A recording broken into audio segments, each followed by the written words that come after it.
Good evening, everyone. You all had a wonderful evening meditation, quiet time.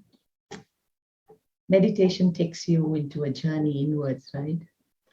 It helps you to seat yourself in the seat of inner peace, the seat of your true self. So I would say that this session is about that seat of self-respect, and also fastening your seat belt. One good thing I learned in Australia: fasten your seat belt. So, this is stabilizing yourself in your self respect. In the last 2 years, we learned that the immunity of self is the most important thing that we need to safeguard.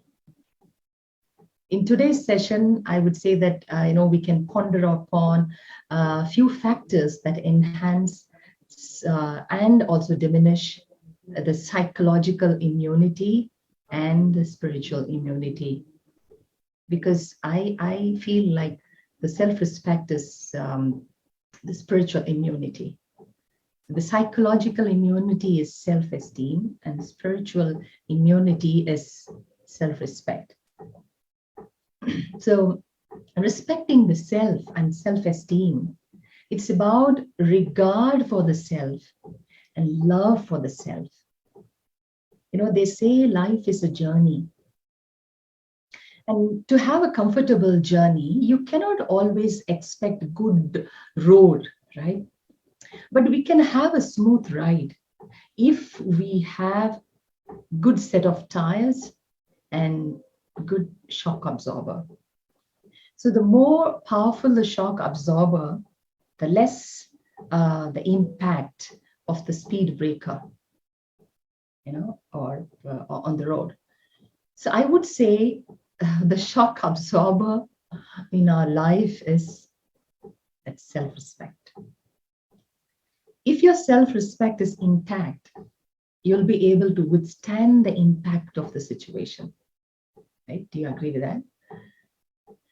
Okay, now can I ask you to write something? If you have a pen and paper, can you write 3 sentences appreciating yourself? Think about your specialities and write 3 sentences with beautiful adjectives. Like, I would say that I'm amazingly creative. And you can also say, like, I'm a talented cook. I'm a wonderful artist. I'm unique. Something like that. Just 3 sentences appreciating yourself.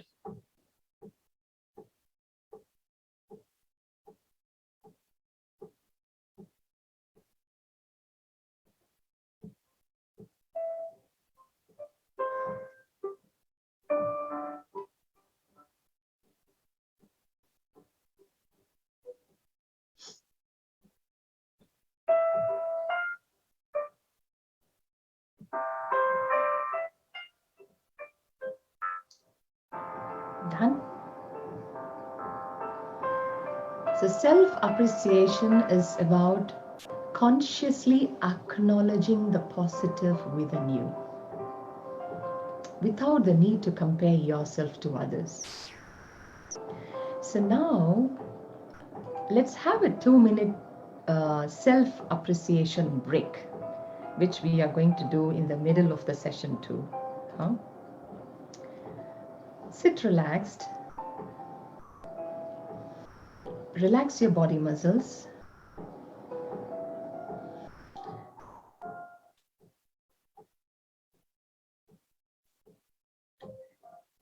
So the steps in this self-appreciation break: relax, acknowledge, accept, and appreciate.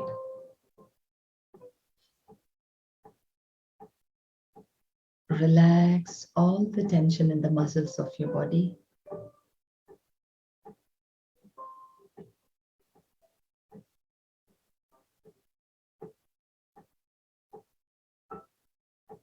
Acknowledge your specialities.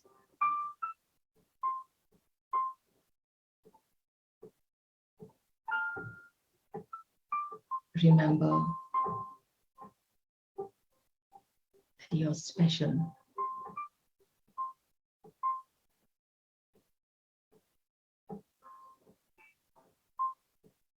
Accept that you're unique.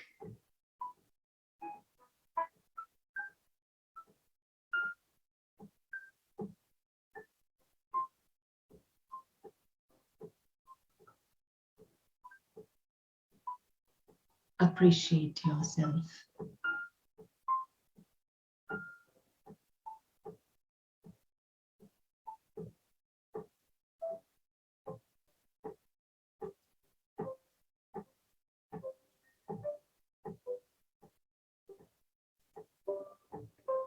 Thank you.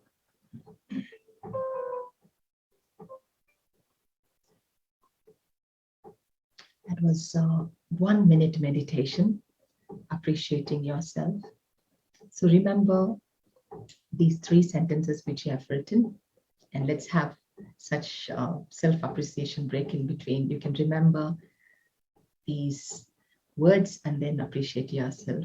Because, when you meditate focusing on your specialities, you automatically reinforce your self-esteem. And you're building the brain pathways. Every day, preferably in the evening before you retire to bed, make a list of actions you took that demonstrate your specialities, your positive qualities, your talents, and the talents you admire in yourself. The more you practice seeing yourself through the eyes of appreciation, through the eyes of admiration, the more you strengthen your self-confidence muscle. And yes, you're also training your brain to notice your positive qualities and actions as you go. And they say that believe it to achieve it, right? Have you heard these phrases? Believe it to achieve it. Believing in yourself and also accepting yourself. You need both. Believing in yourself and also accepting yourself as you are. It's an important factor in satisfaction and happiness in life. When we learn the art of respecting the self, it provides us with the belief in our abilities and also the motivation to carry out and navigate life with a positive outlook. But many of us are not encouraged to change the things we can change. Also, we are not encouraged to accept the things that we cannot change. Many don't know the difference between the two. So I need to change what I can change and accept those which I cannot change. It's an art, Self-acceptance is all about embracing our positive and negatives. And when you recognize your negativities, when you recognize and accept your limitations or weaknesses, that should not interfere with your ability to accept yourself fully. So that's where comes loving yourself. To love yourself, you need to explore what parts of yourself that you're not willing to accept. So loving yourself is all about accepting yourself 100%. So how is this possible? When is this possible? Accepting myself 100%. This is only possible when you stop judging yourself. The researchers show that our self-esteem rises the moment you stop judging yourself, the moment you stop being so harsh on yourself. Few years ago, someone posed this question to me, like, if I asked you to name all the things you love, How long would it take for you to name yourself? Mhm. Just think. So how long will it take to add your name in that list? This question serves as a reminder that many of us neglect self-love. I would say that it's the result of common problem within our the society. Like, we are conditioned to care more about what others think of us than what we think of ourselves. We learn to interact effectively with other people. That's good, because that, so that, you get them like you, and that may help you to achieve your goal. But there is a deeper issue that must be addressed first. It is, do you like yourself? Do you like yourself? We learn to care about how others feel about us, but avoid focusing on how we feel about ourselves, how I feel about myself. So we forget this, we avoid this. So what happens, this creates a society in which people try to impress others in order to be liked. But deep down, they remain unsatisfied because they don't like themselves. There is no self-love. You cannot keep trying to impress others. You won't be important to other people all the time. So that's why you have to be important to yourself. Learn to enjoy your own company. Take care of yourself. Encourage positive self-talk. There is an internal dialogue always, going on within. You talk about yourself. Sometimes you blame yourself. You criticize yourself. Sometimes you appreciate. Just check what type of internal dialogue is going on within yourself, especially about you. So positive self-talk, encourage positive self-talk and become your own supporting system. Loving the self, accepting the self. This is the first step in respecting the self. And various studies have confirmed that self-respect and self-esteem has a direct relationship with our overall well-being. Yes. Self-acceptance is all about embracing our positive and negatives, and loving yourself is all about accepting yourself 100%. And the self-respect, when you learn to accept yourself and free yourself from the expectations of other people, that is self-respect. And self-respect is the component of self-esteem.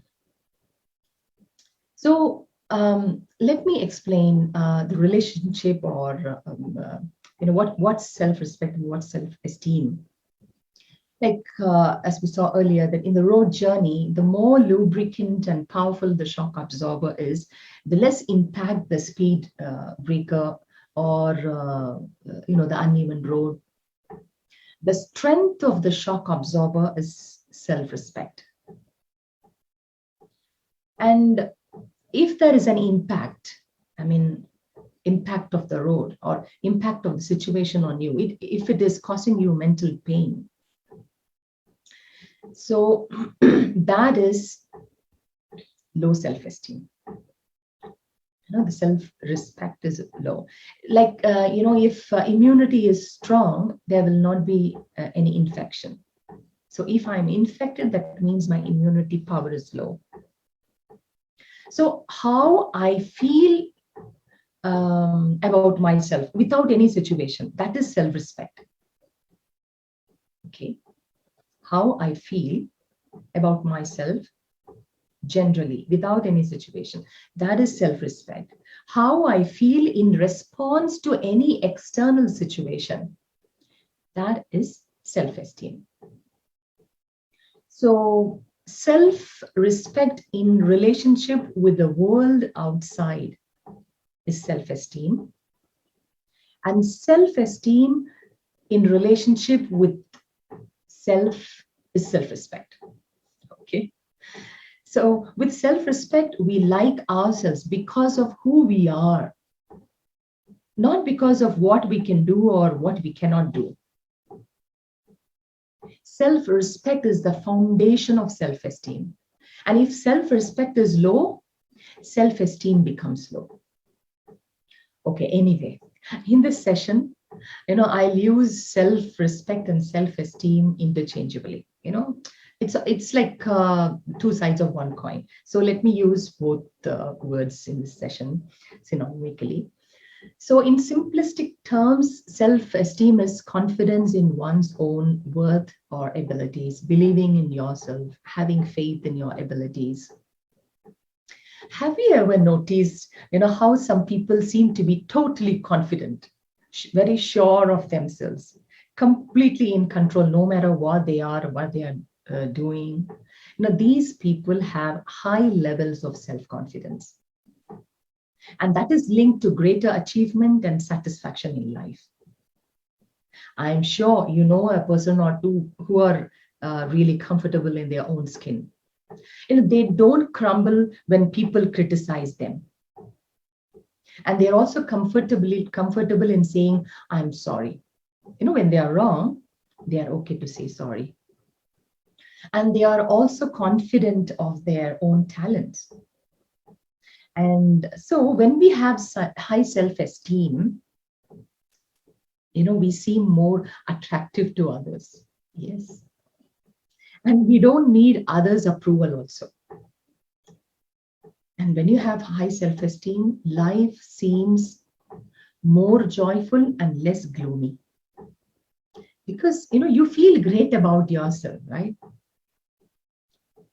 And some factors actually influence our self-esteem. Like, of course, there is this factor of genetics and life's experiences, health condition, age, and social circumstances. But, the good news is self-esteem is not a fixed one. It can be improved. I know a person who was very shy, reserved nature. Since her childhood, she used to be very quiet, very much introvert. And she had fear of meeting new people. And if you ask her to speak, she won't. She gets nervous, and if she had to talk in front of strangers, she palpitates. So, she is good at writing. She is sensible. She writes poems at times, and she writes articles for magazines. But when it comes to speaking, she can't. Her heart beats faster. And she used to tell me that her mind becomes blank, when she is with people who are outspoken and outgoing. Though she was a topper in school and college, she failed in an interview just because she couldn't open her mouth and speak. So now she is into social service. Her nature of work is meeting people and speaking. She would always say that, at such moments, a lot of worried thoughts occupy her mind, making it blank. Mental paralysis. She forgets, everything she knows. Her mind becomes blank. So she used to tell, like, whenever I want to share my thoughts, I'm not able to express. I'm not able to articulate what I feel. So in her case, what's happening is there is a lot of unnecessary thinking, overthinking, Stemming out of what? Low self-esteem. The self-doubt, fear, it's all because of low self-esteem. So that low self-esteem made her mentally handicapped. She starts thinking at such moments like, when I speak, will others accept, or will they ridicule me, or pass comments, or any negative remarks, or will they make fun of me? I may go wrong. Will I may make mistakes? These increasing waste thoughts paralyzed her mind. And she wanted to overcome this weakness because that's the deliberate sign of low self-esteem. People with low self-esteem has various fears, like fear of getting rejected, fear of criticism, fear of blame, fear of abandonment, fear of losing, all that. A lot of fears.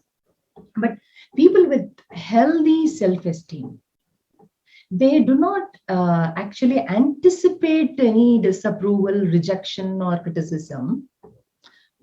Yet, if they receive it, they hardly personalize it.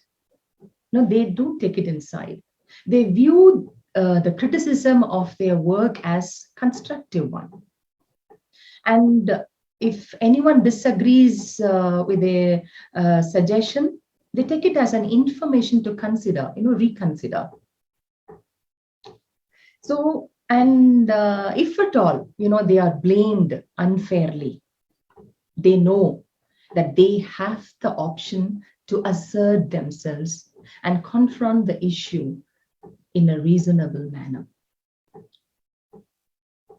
So, we all possess a mental video about our past. Yeah, we all have it. At times we just switch on that recorded video and then we get lost in the past memories, right?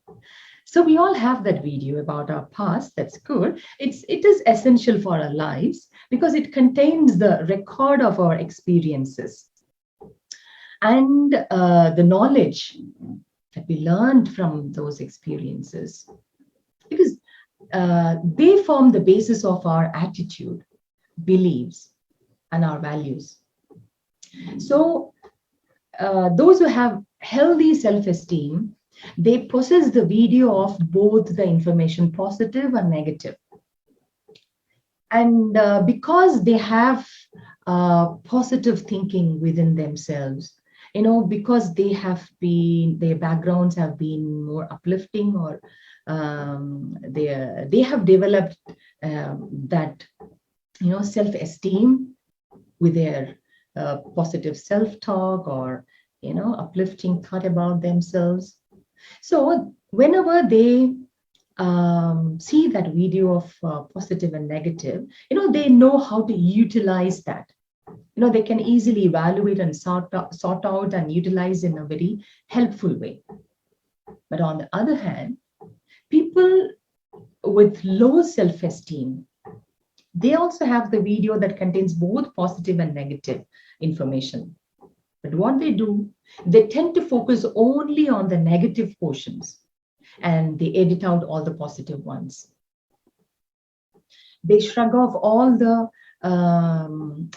good compliments and the praises. They just hold on to the negative part of it, and they nurture it. So people with low self-esteem, they discard the positive, and also they enlarge and enhance those memories that contain unfavorable personal information. So, let's develop our self-esteem.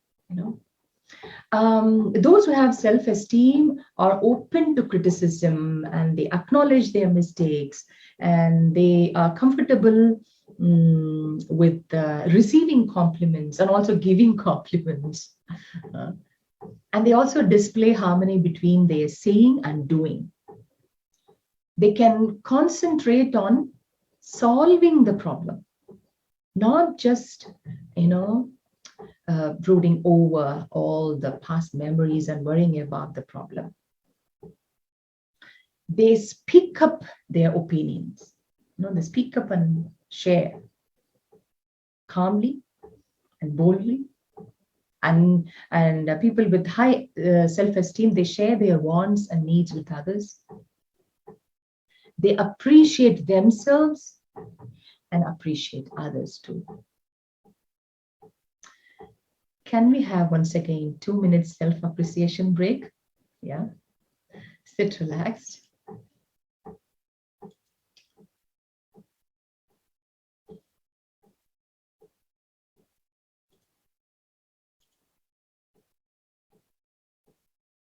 Relax.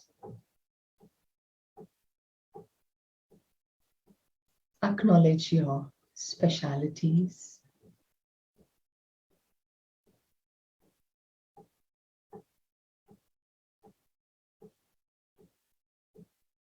Accept that you're unique.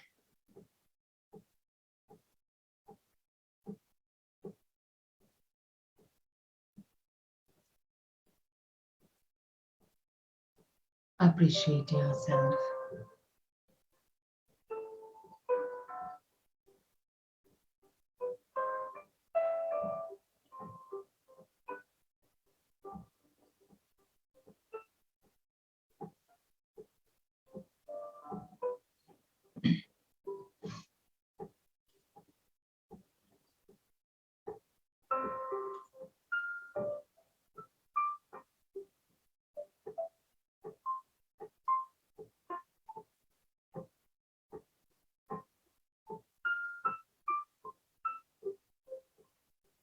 Thank you.